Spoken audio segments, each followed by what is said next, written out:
So hello everyone, welcome to the selection classes. आज तारीख रहेगी हमारी 17 अक्टूबर। तो इसमें हम रैपिड न्यूज़ एनालिसिस में आज डिस्कस करेंगे कि कौन कौन सी न्यूज़ हमारे एग्जाम के लिए इंपॉर्टेंट रहेगी आज के द हिंदू में। So let's begin. ये हमारा आज का इंडेक्स रहेगा। तो पहली न्यूज़ है अपनी global index global hunger index 2024 launch कर दिया गया है।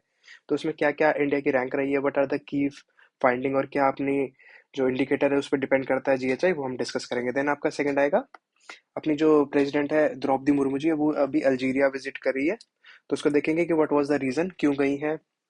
देन अल्जीरिया के बारे में थोड़ी सी बैकग्राउंड इन्फॉर्मेशन देखेंगे, वो इंपॉर्टेंट हो जाती है फॉर एग्जाम। देन थर्ड रहेगी अपनी थर्ड मिसाइल। तो इसराइल को अभी यूएस ने अपना डिफेंस सिस्टम दिया है फॉर कॉम्बैटिंग द, मतलब जो लेबनान और इसराइल में कंफ्लिक्ट चल रहा है उसके रिगार्डिंग। तो उसमें हम डिस्कस करेंगे कि थर्ड मिसाइल के बारे में स्पेसिफिकेशन देखेंगे, वो थोड़ा सा इंपॉर्टेंट हो जाता है एग्जाम के लिए। देन आपका फोर्थ आएगा यूरोफा क्रीपर मिशन। तो इसके बारे में क्या है, अभी नासा ने रिसेंटली इसको लॉन्च करा गया। तो इसमें डिस्कस करेंगे कि यूरोफा यूरोफा क्या है, अपना देखा जाए तो जुपिटर का मून है, उसके एक्सप्लोरेशन के लिए उन्होंने लॉन्च करा है मिशन। उसको हम डिटेल में अभी डिस्कस करेंगे। देन आपका यूएन पीस कीपर, क्या है यूएन पीस कीपर, इसराइल और लेबनान में इनका क्या रोल है, वो हम आगे देखेंगे। देन आपका लास्ट आएगा नॉर्दर्न सी रूट। तो इसमें बात करेंगे कि जो नॉर्दर्न सी रूट है उसकी इंडिया से क्या रिलेशन है और कहाँ से वो पास करता है, उसका इंडिया के क्या फायदा है, तो हम डिस्कस करेंगे। तो पहली न्यूज़ है हमारी ग्लोबल हंगर इंडेक्स से रिलेटेड है। 2024 वाला जो है जीएचआई वो लॉन्च कर दिया गया है, जैसे कि आप देख सकते हो। तो इसमें इंडिया की रैंक कहाँ आई है, 105th। ये अच्छी रैंक नहीं है देखा जाए तो, आउट ऑफ 127 कंट्रीज। भाई ओवरऑल इकोनॉमी के हिसाब से देखा जाए कहाँ हम फिफ्थ लार्जेस्ट इकोनॉमी है, देन उसके हिसाब से देखा जाए तो लार्जेस्ट सोल्जर है। तो हंगर और माल्ट न्यूट्रिशन को ये एड्रेस करता है। तो इसमें हम देखेंगे what are the key finding. तो इंडिया के रिस्पेक्ट में what are the key finding, तो इंडिया की रैंक हमने बताई दी है, 105th है। देन कौन सी कैटेगरी में डाला गया इंडिया को, इंडिया को डाला गया सीरियस कैटेगरी में along with Pakistan and Afghanistan. ठीक है। और आपके जो कि बांग्लादेश, नेपाल और श्रीलंका जैसी कंट्री, उनको आपका किस में डाल दिया, मॉडरेट में। जो अपने नेबरिंग कंट्रीज है उनको तो मॉडरेट में डाला। आप देख ही सकते हो क्या क्या, जो बड़े ही छोटे नेशन है उस रिस्पेक्ट में। ठीक है, आगे देखते हैं। देन थोड़ा सा जानते हैं वर्ल्ड लेवल पे क्या जीएचआई ने क्या की फाइंडिंग दी है। तो देखा जाए तो 733 मिलियन बताया, इसमें 733 मिलियन पीपल है वो कहीं ना कहीं भूख को फेस कर रहे हैं। देन आपका 2.8 बिलियन पीपल है जो अभी भी हेल्दी डाइट नहीं ले पा रहे हैं, काफी बड़ा नंबर है। और सबसे खराब स्थिति में कौन है, तो सबसे खराब स्थिति में आपके अफ्रीका के नेशंस हैं, because they are in alarming category. अभी मैं आपको बताऊंगा मतलब कैटेगरी कैसे डिवाइड करी जाती है, व्हाट आर द स्कोर्स। ठीक है। तो इसमें जो गाजा है, सूडान है, डीआरसी है, तिमाली, ये सब आपके अलार्मिंग कैटेगरी में डाले गए हैं। अफ्रीका बहुत खराब स्थिति में भी, न्यूज आपने सुनी होगी। देन आपका एसडीजी से है, तो एसडीजी अपना कौन सा हो जाता है, गोल ऑफ जीरो का हो जाता है, एसडीजी आपका 2 हो जाता है। ये आपको पता होने चाहिए, सारे के सारे जो 30 है एसडीजी है वो आपको पता होने चाहिए।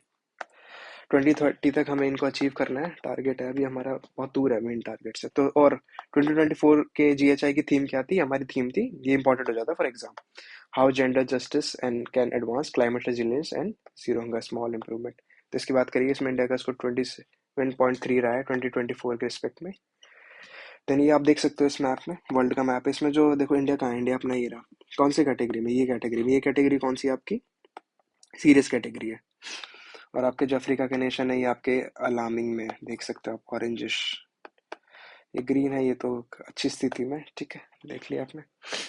देन हम थोड़ा सा जीएचआई के बारे में जान लेते हैं कि यहाँ से क्वेश्चन आते हैं, ये है इसकी बैकग्राउंड इन्फॉर्मेशन, ये इंपॉर्टेंट हो जाती है। तो इसकी इनिशियल स्टेज कहाँ थी, तो जो 2006 में इसको लॉन्च करा गया था उस टाइम आपका कौन कौन सा था, IFPRI था, प्लस वेल्थ हंगर लाइफ था जर्मनी का, प्लस आपका कंसर्न वर्ल्ड वाइड था। पर उसके बाद अब लास्ट में यही दोनों रह गए। तो अगर आपके एग्जाम में अगर आता है कि कौन इसकी फाउंडिंग ऑर्गेनाइजेशन है, तो इसमें वेल्थ हंगर लाइफ है जो जर्मनी की, और आपकी कंसर्न वर्ल्ड वाइड आयरलैंड की। ठीक है। और ये एनुअली पब्लिश करा जाता है to track hunger across the globe. इसमें काफ़ी मल्टीपल डायमेंशन या मल्टीपल इंडिकेटर लिए जाते हैं, वो भी मैं आपको बताऊंगा आगे। इसमें स्कोरिंग दी जाती है एक स्केल पे, जो 0 to 100 के स्केल पे इसमें स्कोरिंग दी जाती है। 0 आपका बेस्ट होता है और आपका 100 होता है वर्स्ट। ठीक है। तो इंडिया का 27.3 रहा है ना, तो वो कहीं ना कहीं अभी आपको मैं आपको बताऊंगा आगे। यह देख सकते हो, ये रहा एक स्केल, ये स्केल है। ठीक है। तो इंडिया कहीं ना कहीं इस वाले स्केल में, ये आपका 0 बेस्ट होता है और आपका ये अलार्मिंग होता है, दिस इज वर्स्ट। ठीक है। इंडिकेटर की बात करें तो 4 इंडिकेटर हम इसमें यूज करते हैं। कौन कौन सा, आपका अंडर नरिशमेंट है, चाइल्ड स्टनिंग है, चाइल्ड वेस्टिंग है, देन आपका चाइल्ड मोर्टेलिटी है। इनके ऊपर क्या क्या, मतलब हम स्कोरिंग कैसे करते हैं, तो इसमें 1/3 इसका नंबर लिया जाता है, देन इसका 1/6 है, इसका 1/6 है, 1/3 है। इससे आपका एवरेज लिया जाता है, उससे स्कोर बनता है। ये इंपॉर्टेंट है, इसको ध्यान दीजिएगा, आपके मेंस में भी काम आता है for answer writing. What is under nourishment, तो इसमें बोला जाता है कि जब आपकी इनसफिशिएंट कैलोरी होती है, मतलब जब आप खाना तो ले रहे हो पर वो कैलोरी के रिस्पेक्ट में कम है। चाइल्ड स्टंटिंग की बात करें, इसमें आपके एज से आपकी हाइट कम रह जाती है, दैट इज आपका चाइल्ड स्टंटिंग। ठीक है, चाइल्ड वेस्टिंग की बात करें तो बॉडी वेट कम रहता है हाइट के रिस्पेक्ट में, दैट इज आपका चाइल्ड वेस्टिंग। चाइल्ड मोर्टेलिटी की बात करें तो जो बच्चे हैं before reaching the age of 5 वो मर जाते हैं due to the reason of malnutrition या पुअर हेल्थ एनवायरनमेंट। ठीक है, ये आपको मैंने बता दिया, 4 इंडिकेटर होते हैं आपके। ठीक है, देन आपका एक प्रोसेस बता रखा है कि पहले हम डिटरमाइन प्रिविलेज से देन हम स्टैंडर्डाइज करते हैं, देन कैलकुलेट करते हैं, वो बताई दिया। ये डाटा है आपका कि 13.7% आपका इस अंडर नरिश्ड, 35.5% है वो बच्चे अभी भी स्टंट वाली कैटेगरी में आते हैं, और वेस्टेड में मामले में 18.7% है, 2.9% है जो मोर्टेलिटी वाली चीज़ है कि before reaching the age of 5 वो गुजर जाते हैं। ठीक है, नेक्स्ट न्यूज़ हमारी थी कि जो हमारी प्रेसिडेंट है ना द्रौपदी मुर्मू जी, वो अभी अल्जीरिया विजिट करी है। अल्जीरिया के साथ साथ है ना वो तीन कंट्री में गई है, अल्जीरिया, मॉरिशियाना और मालावी। तो अभी अल्जीरिया की बात करेंगे, वो अभी अल्जीरिया गई है, तो वहाँ की क्या की फाइंडिंग रही है वो हम आगे डिस्कस करते हैं। यही था न्यूज़ में। तो क्या की हाईलाइट रही है अल्जीरिया के रिस्पेक्ट में, भाई क्या क्या बात हुई है, तो उसमें बात हुई है एक तो भाई उनके प्रेसिडेंट से मुलाकात हुई है। कौन है उनके प्रेसिडेंट आपके? अब्दुल मजीद ट्रिब्यून। किस पे इन्होंने मतलब फोकस करा है? बेसिकली हमें इंडिया अल्जीरिया के ट्रेड और इन्वेस्टमेंट, यही मेन, किसी भी कंट्री से मिलने जाते हैं तो यही मेन दो फैक्टर होते हैं सबसे इंपॉर्टेंट, मतलब मोस्ट इंपॉर्टेंट, भाई किसी भी देश की इकोनॉमी और वहाँ का ट्रेड तो इसमें आ जाता है। देन आपकी सिक्योरिटी पर्पस अगर कुछ देखना है, टाइज वगैरह, वो देखा जाता है। इसमें हमने क्या क्या कॉपरेशन में क्या क्या डिस्कस करा है, इसमें हमने देखो एनर्जी सेक्टर लिया है, कंस्ट्रक्शन वाला सेक्टर, ऑटोमोबाइल है, फर्टिलाइजर एंड फार्मास्यूटिकल्स वाला है, दवाइयाँ, ड्रग्स। ठीक है, थोड़ा सा और इसके बारे में ये है कि जो इनका कौन से मतलब किसने ऑर्गेनाइज करी थी, तो एक तो अपनी फिक की थी जो इंडिया की है, federation of India chamber of commerce है, और जो अल्जीरिया की है इन्होंने ऑर्गेनाइज करी थी ये। ठीक है, ये ठीक है। देन आपका इन्वेस्टमेंट के मामले में देखा जाए तो इंडिया की कंपनी से ना कहीं हमने अर्जी डाली कि जो इंडिया की कंपनी है वो अल्जीरिया की इकोनॉमी में इन्वेस्ट करे। देन आपका कल्चर की बात करेगी, यहाँ का एक मेमोरियल है, उसके लिए उनको उन्होंने गई थी, वो विजिट करी थी उन्होंने वहाँ पे। ठीक है, देन थोड़ा सा ना अल्जीरिया के बारे में जान लेते हैं, वो इंपॉर्टेंट हो जाता है, यहाँ से क्वेश्चन आता है आपके बैकग्राउंड इन्फॉर्मेशन ये है इस टॉपिक की कि अल्जीरिया कहाँ पे लाई करता है। पहले तो आप मैप में देख ही सकते हैं, नॉर्थ अमेरिका के रीजन में लाई करता है। वो अभी मैं आपको मैप के थ्रू थोड़ा और बताऊंगा, पहले हम थोड़ा बेसिक फैक्ट देख लेते हैं इसके। तो अल्जीरिया सबसे ना लार्जेस्ट कंट्री ऑफ अफ्रीका है और आपका 10th लार्जेस्ट है वर्ल्ड में। सेकंड बात करें तो भाई कौन से एरिया में, आपके नॉर्थ अफ्रीका वाले रीजन में लाई करता है, क्लोज टू मेडिटेरियन, और आपका सारा डेजर्ट भी यहीं लाई करता है। ठीक है, मोस्टली डेजर्ट है क्योंकि सारा डेजर्ट आता है, तो 90% एरियाज का ना डेजर्ट ही है अभी भी। कल्चर के बारे में बात करें तो यहाँ पे इस्लाम रिलीजन अपना फॉलो करा जाता है। यहाँ से यूरोप का भी लिंक है और आपका साउथ अफ्रीका का भी। क्लाइमेट के बारे में बात करें तो यहाँ पे अभी भी मेडिटेरियन, अभी क्या यहाँ पे मेडिटेरियन क्लाइमेट है क्योंकि यहाँ पे मेडिटेरियन सी है। नॉर्थ में मेडिटेरियन है और साउथ में आपका ड्राई रहता है because of the Sahara winds आती है वहाँ से। ठीक है, लैंग्वेज के बारे में बात करें तो यहाँ पे अरेबिक बोली जाती है और यहाँ की लोकल आपकी तमाजिब। फ्रेंच भी है because of the influence of Europe, और इंग्लिश भी बोली जाती है काफ़ी। ठीक है, करेंसी के बारे में बात करें तो अल्जीरियन दिनार है यहाँ की करेंसी, और अल्जीरियन दिनार है ना लगभग है ना शायद 0.63 के आसपास INR, वन अल्जीरियन दिनार। ठीक है, जस्ट बेसिक अंडरस्टैंडिंग के लिए ये आपको मैप में लोकेशन बताई गई है, तो इसमें आपको ना पता होना चाहिए कि कौन कौन से अफ्रीका के, एक तो बता ही दिया कि नॉर्थ अफ्रीका वाले रीजन में, देन इसके ना नेबरिंग कंट्री कौन से आपके, मोरक्को है, वेस्टर्न सहारा है, मॉरिशियना है, आपका माली पड़ता है, नाइजर है, लीबिया है, और आपका तुनिशिया है। सी के बारे में बात करें तो मेडिटेरियन सी इस तरफ पड़ता है, और आपका इधर और तो कोई इधर है नहीं, तो इधर आपका नीचे सहारा आ ही जाता है इसमें। जोग्राफी का ट्रॉपिक ऑफ कैंसर पास करती है यहाँ से। ठीक है, अटलांटिक ओशन एक तरफ पड़ जाता है इसमें, नियर टू द यूरोप है, पोर्चुगल कंट्रीज। देन आपकी नेक्स्ट न्यूज़ रही है कि अभी जो थर्ड वाला है, थर्ड आपको पता ही होगा कि यूएस का डिफेंस सिस्टम है आपका ये। ठीक है, तो ये अभी यूएस ने ना इसराइल को दिया है for combating the Hezbollah group के खिलाफ जो चल रही है ना जंग इसराइल की, इसलिए दिया है। ठीक है, इसके बारे में अब आगे डिस्कस करेंगे कि थर्ड है क्या, बेसिकली उसकी जो स्पेसिफिकेशन है वो भी डिस्कस करेंगे आगे। ठीक है, तो ये बताया गया कि United State will send a terminal third and troops to Israel for the ongoing offensive against the Hezbollah. इसको टेररिस्ट ग्रुप बोला जाता है ना कहीं, इसलिए भेज रहा है। ठीक है, थोड़ा सा की पॉइंट देख लेते हैं थर्ड के बारे में कि थर्ड क्या, तो थर्ड एक तो वही है कि anti ballistic missile defence system है। मैं अभी आपको बताऊंगा कि बैलिस्टिक मिसाइल क्या होती है और आपकी क्रूज मिसाइल क्या होती है, अभी आगे मैं आपको स्लाइड में बहुत अच्छे से समझाऊंगा। डेवलपमेंट की बात करें तो यूएस ने डेवलप करा है, यहाँ से क्वेश्चन बन आ जाता है, प्रीवियस ईयर शायद आया भी है। इसमें क्या क्या इसकी खासियत क्या है, तो एक तो शॉर्ट मीडियम और इंटरमीडिएट मिसाइल जो बैलिस्टिक मिसाइल सिस्टम है उसको ये गिरा सकता है।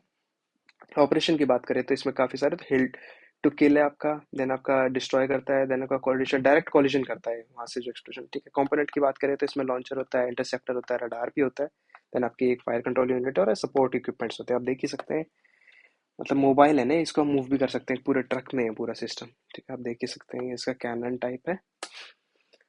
स्पेसिफिकेशन के बारे में बात करें तो इसकी रेंज क्या है, रेंज आपकी इसकी आ जाती है आपकी 150 किलोमीटर के आसपास, बहुत इनसाइड एंड आउटसाइड, मतलब देख सकते हैं आउटसाइड द एटमोसफेयर और आपका इनसाइड द एटमोसफेयर। तो ये मोबाइल है, क्योंकि भाई ट्रक में तो ये मोबाइल काफ़ी इधर से उधर हम इसको मूव भी कर सकते हैं, ठीक है। देन इसके साथ हम यूएस ने सिर्फ इसराइल को नहीं दिया, इससे पहले इन्होंने आपका साउथ कोरिया को भी दे रखा है और आपका यूएई को भी दे रखा है डिफेंस सिस्टम। लिमिटेशन के बारे में ये हो जाती है कि जो पास वाली, अगर कोई टेरर एक्टिविटी होती है शॉर्ट रेंज में, तो वो उसको इंटरसेप्ट नहीं कर सकता, मतलब उसको नहीं कर सकता है।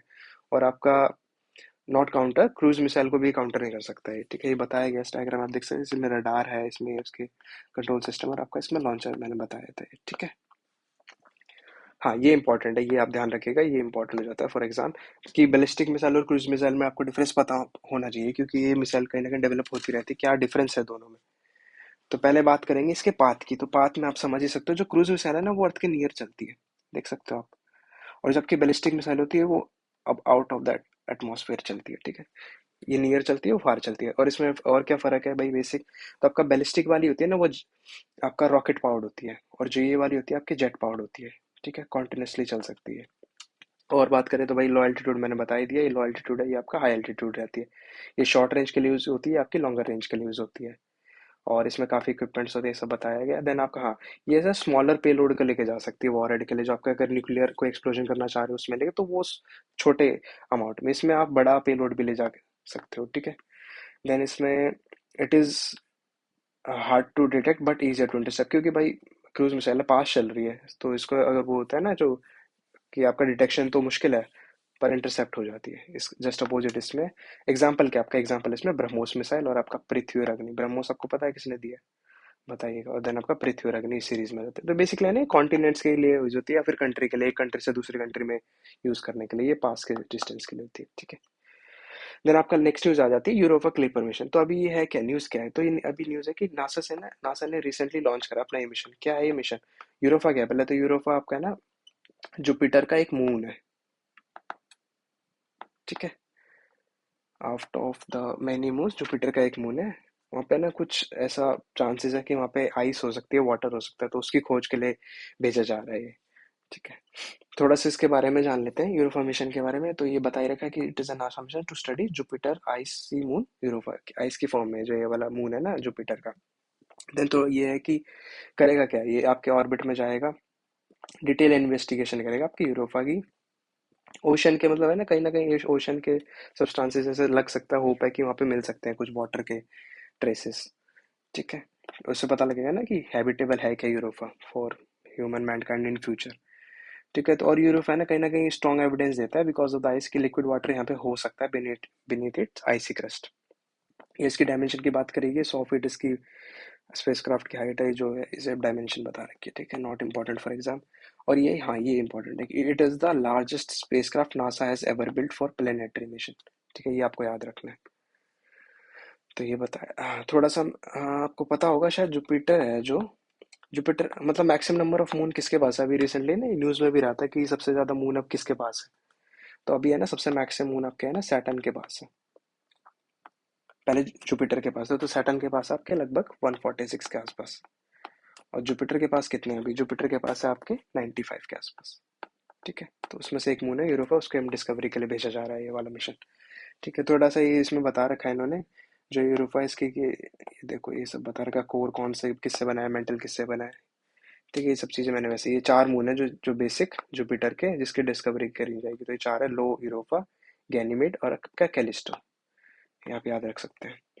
फिर नेक्स्ट थोड़ा सा इस मिशन के बारे में देखा जाए तो भाई कि इसमें ना एक तो 9 इंस्ट्रूमेंट यूज हो रहे हैं, देन आपका 49 क्लोज बायस है। थोड़ी बेसिक डिटेल आप देख लेना, not that much important for exam, थोड़ा सा ना एक्सपेरिमेंटल चीजें बता रखी है, मेंस में काम आ सकता है आपके। तो इसमें बताया रखा है ये, ठीक है, कि इसमें किससे पावर्ड होगा, ये आपका सोलर पावर्ड होगा, ठीक है। नेक्स्ट ये थोड़ा सा जो जुपिटर पे मिशन भेजा रहा है ना, ये पहला नहीं है, इससे पहले भी है ना, जूनो, आपका जूइश और आपका यूरोपा कैलिपर, ये तो अभी बता ही रहा हूँ। तो इसमें टारगेट इसका जुपिटर है, इसका भी जुपिटर है, इसका जुपिटर यूरोपा का एक जुपिटर का एक मून है। इसके 2006 में 16 2031 ये इसके स्पेशली चीज आप देख सकते हो थोड़ा बेसिक बताने के लिए। देन नेक्स्ट न्यूज आ जाती है आपकी यूएन पीस कीपर से। यूएन पीस कीपर है क्या बेसिकली, तो अभी जो न्यूज में आपने देखा होगा ये हर जगह छाया हुआ है, सीएनएन की न्यूज है, द गार्जियन की है, इंटरनेशनल मीडिया में तो फुल छाया हुआ है। क्या है यूएन पीस कीपर, तो ये यूएन आपका यूनाइटेड नेशन है। तो आप देख सकते हो ये ब्लू हेलमेट्स भी बोला जाता है इनको। थोड़ा सा इनके बारे में आपको मैं बता देता हूँ। जो अभी ये क्राइसिस चल रहा है ना इसराइल और लेबनान के बीच में, इस ये आपके यूएन ब्लू लाइन बोला जाता है इसको। ये है ना, यूएन ने डी मार्क कर रखी है कि this is the border between them, पर इसके ऊपर कुछ लड़ाइयाँ चल रही है। तो ये बताया गया कि यूएन ने ना अभी इसराइल को सोल्जर भेजे हैं, लगभग लगभग 10,000 पीस के पर भेजे हैं, ठीक है, फ्रॉम अराउंड 50 कंट्रीज से लोग गए हैं इसमें।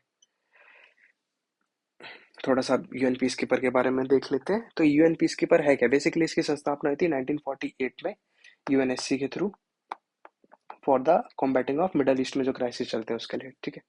देन इसका है क्या, to navigate difficult path from conflict to peace, मतलब वही है ना पीस, यूएन समझ गया होगा, पीस शांति बनाए रखे पूरे वर्ल्ड में, that is the motto of UN आपका, ठीक है। इसके लिए क्या है कि सिविलियन भी जाते हैं, civilian peace to address a range of mandates, ये यूएन बताया गया, ठीक है। कॉम्पोजिशन की बात करें तो कॉम्पोजिशन में आपके इसमें आ जाते हैं आपके, इनको ब्लू हेलमेट्स बोला जाता है या फिर ब्लू बेरेट्स भी बोला जाते हैं। यहाँ से क्वेश्चन आ सकता है कौन होते हैं ब्लू हेलमेट्स, ठीक है, क्यों, बिकॉज ऑफ द वो जो हेलमेट पहनते हैं। इसमें आपके सोल्जर भी होते हैं, पुलिस ऑफिसर भी होते हैं, आपके सिविलियन भी जा सकते हैं यहाँ पे, that can be a question, ठीक है, कि भाई कौन कौन से इनके कॉम्पोजिशन में, क्या सिर्फ सोल्जर होते हैं या सिर्फ पुलिस वाले होते हैं, नहीं, इसमें सिविलियन पर्सनल भी हो सकते हैं। थोड़ा सा इसके बारे में देख लेते हैं कि इंडिया का क्या रोल है, इसके इंडिया का मतलब क्या हिस्ट्री रही है इससे रिलेटेड। तो 2021 में हमने अपने सोल्जर भेजे थे फॉर द, ये जो क्राइसिस चल रहे थे ना, ये देखो यहाँ पे बता रखा है, इंडिया के बारे में बता रखा है थोड़ा सा कि इंडिया की सेकंड हाईएस्ट मिलिट्री है ना, और फिफ्थ हाईएस्ट, मतलब हमने ना काफी नंबर में इनको भेज रखे हैं सोल्जर। किसके लिए भेजे थे हमने, डेमोक्रेटिक रिपब्लिक ऑफ कॉन्गो वाले मिशन में हमने काफी नंबर ऑफ सोल्जर भेजे थे, तो आपके जो यूएन पीस कीपर्स होते हैं। देखो ये बता रखा कि more than 2 lakh Indians have served in 49 of the 79, काफी बड़ा नंबर हो जाता है। मतलब 71 में से 49 मिशन जो है उसमें से कम से कम 2 लाख इंडियंस हमने गए हैं उसमें पार्ट लेने के, टिल द 1940। तो इंडिया का काफी है ना पुराना रिश्ता है इस चीज से, ठीक है। देन ये बताए रखा कि India became the first country to, हाँ एक ये स्पेशल चीज हो जाती है इसके बारे में कि इंडिया ने ना, ये सिर्फ नहीं है बाकी, मतलब ये यूजुअली ये स्टीरियोटाइप बना हुआ है ना कि ऐसी चीजों के लिए, मतलब जो भी पीस या लड़ाई लड़ने के लिए मेन को ही भेजा जाता है, नहीं, पर यहाँ पे एक चीज देखी गई थी कि हमने ना वुमेन वाली कंटीजेंसी हमने एक स्पेशल बनाई थी जिसमें सिर्फ वुमेन गई थी।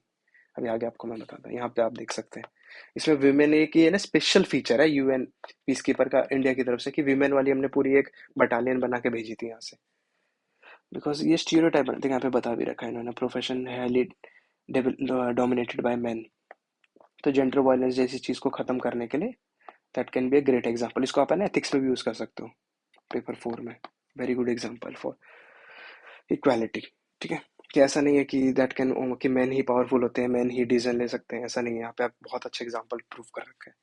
देन यहाँ पे बता रखा है कि 2007 में जो सिविल वॉर हुई थी अफ्रीका वाले नेशंस में, वहां पे भेजी गई थी पहली बार। Then UNSC more female participation, ठीक है, ये आप देख लेना। देन नेक्स्ट न्यूज आ जाती है एक नॉर्दर्न सी रूट से रिलेटेड एक न्यूज आई है। क्या है नॉर्दर्न सी रूट, तो वो हम डिस्कस करेंगे, और इंडिया का क्या इन्फ्लुएंस है और क्या उसकी इंटरेस्ट है उस चीज में। तो ये बात देख ही सकते हो आप, है क्या नॉर्दर्न सी रूट, तो नॉर्दर्न सी रूट है ना आपका आर्कटिक सर्कल है ना, जो ऊपर वाला पार्ट है वहां से पास करता है, ठीक है, ये वाला रूट है। दूसरा आपका स्विस कनाल, तो पता ही है आपको, जो बेसिक अभी ओल्ड ट्रेडिशनल रूट है वो आपका स्विस कनाल है। तो एक क्या है इसके स्पेशल क्या है, सो जो नॉर्दर्न सी रूट है इसमें जो रीजन है आर्कटिक रीजन, उसमें स्पेशल क्या है, पहली बात तो वहाँ पे ना काफी अनट्रैप्ड आपके हाइड्रोकार्बन रिजर्व है, बर्फ में जमे हुए हैं ना अभी भी, तो वहाँ पे काफी स्कोप है for the exploration of minerals, ठीक है। कहते हैं यहाँ पे ना अभी भी 40% ऑफ द जो पूरा all over the global reserve है ना ऑयल एंड गैस का, वो अभी भी यहाँ पे है। और यहाँ पे और मिनरल तो है ही, आपके कोल है यहाँ पे, जिप्सम है यहाँ पे, डायमंड, देन आपका जिंक है, लेड, गोल्ड, ये सब यहाँ पे डिपॉजिट है इनके, ऐसा एक्सपेक्ट करा जाता है। देन आपके ऐसा बोला जाता है कि ये है ना इंडिया की एनर्जी डिमांड को कहीं ना कहीं फुलफिल करने में मदद कर सकता है, अगर इंडिया के पर्सपेक्टिव से बात करें तो। थोड़ा सा इंडिया का क्या इंगेजमेंट रहा है इससे, तो इसमें ना हमने एक ये वाली ट्रीटी थी, स्वालबर्ड ट्रीटी 1920 में साइन करी थी फॉर दिस, इसके लिए आर्कटिक सर्कल वाली। तो यहाँ पे ना हमारे एक वो भी है, रिसर्च स्टेशन भी है, उसका नाम है हिमाद्री। ये क्वेश्चन हो सकता है। मल्टी सेंसर्ड मूड ऑब्जर्वेटरी है, कहाँ पे आपका आर्कटिक सर्कल में, आर्कटिक रिसर्च में। ठीक है। देन आपका यहाँ पे क्या क्या हम एक्सपेरिमेंट स्टडी करते हैं, आपका एटमॉस्फेयर है कि है, बायोलॉजी है, मरीन है, हाइड्रोलॉजिकल है, ग्लेशियोलॉजी। भाई यहाँ पे जो आपका ना ऐसा देखा गया कि यहाँ पे जो आइस में ना काफी काफी ऐसे स्पीशीज या स्पेसिमेंस मिल जाते हैं, बहुत पुराने पुराने, प्रिजर्व रहते हैं ना, इसकी वजह से खराब नहीं होते वो। तो काफी है यहाँ पे आइसबर्ग, आपने देखी हो तो। ठीक है। अब थोड़ा सा ना सी रूट के बारे में बात कर लेते हैं कि नॉर्दर्न सी रूट बेसिकली है क्या, कहाँ से पास हो रहा है, क्या इसकी हाईलाइट्स क्या है। तो थोड़ा सा मैं आपको पहले मैप के थ्रू बता देता हूँ। ये है आपका नॉर्दर्न सी रूट, देख सकते हैं आप, ये है। कहाँ से जा रहा है आपका, देखो इधर से सुएज कनाल, तो ये आपका यहाँ से जा रहा है पीछे की तरफ से, जापान से होते हुए इधर आपका, इधर से होते हुए देन आपके यहाँ से ग्रीनलैंड है, यहाँ पे आपका नॉर्थ सी आ जाता है। तो इसके बारे में बता रखा है कि यूरोप वाले और एशिया पैसिफिक रीजन को कवर करता है। 4 सी आते हैं इसके बीच में, बैरेंट्स आता है, कार आता है, लैप्टेव आता है और ईस्ट साइबेरियन सी आता है। अब द आर्कटिक ओशन, रनिंग के बाद हमारे डिस्टेंस की बात करें तो 5600 किलोमीटर पड़ जाता है। ठीक है। और इसमें पोटेंशियल क्या है, मतलब 50% पोटेंशियल है कि इसमें, मतलब जो डिस्टेंस है ना कहीं आधा हो सकता है इन कंपैरेटिव टू आपका सुइज और पनामा कैनाल से। ठीक। देन आपका स्विस कनाल के बारे में है ये बताया कि ऑल्टरनेटिव ट्रेड रूट प्रोवाइड कर सकता है। थोड़ा सा डिफरेंस देख लेते हैं दोनों के बारे में। ये आपका नॉर्थन सी रूट है और ये आपका स्विस कनाल रूट है। तो इसमें ट्रैवल टाइम देखो आधा है, आधा तो नहीं है, थोड़ा सा डिफरेंस है, 35 दिन है, इसमें 48 दिन है। डेंजर के बारे में बात करें तो यहाँ पे सिर्फ आइसबर्ग का डेंजर है, पर यहाँ पे काफी है ना, यहाँ पे टेररिस्ट एक्टिविटी जो है ना, ये वाला एरिया है अफ्रीका वाला, ये जो हॉर्न ऑफ अफ्रीका बोले जाते हैं, यहाँ पे वो लूट लूट भी होती है, लूट का सॉर्ट होती है। आपका देन स्विस कनाल है ना, यहाँ पे काफी ट्रैफिक रहता है। वही बता रहा, देखो आपका 17,000 कंटेनर जाते हैं यहाँ पे अभी तक यहाँ तो। और आपका नॉर्थन सी रूट के बारे में बात करें तो ये वाला एरिया है यहाँ पे, यहाँ पे 2 वीक्स है, यहाँ पे लगभग लगभग 3 महीने लग जाते हैं यहाँ से पास करने के लिए, यहाँ पे 2 वीक है। देन आपका बेसिक चीज़ें बता रखी है, कौन कौन सी जो कंट्री यहाँ से पास करते हैं। सेंट पीटर्सबर्ग है। देन आपका 8,000 किलोमीटर लंबा इसका डिस्टेंस है। ठीक है, थैंक यू। ये हमारी आज की रैपिड न्यूज़ एनालिसिस था। आप, उम्मीद करता हूँ आपको अच्छा लगा हो, तो प्लीज़ हमारे चैनल को लाइक शेयर एंड सब्सक्राइब करिए for moral support. Thank you.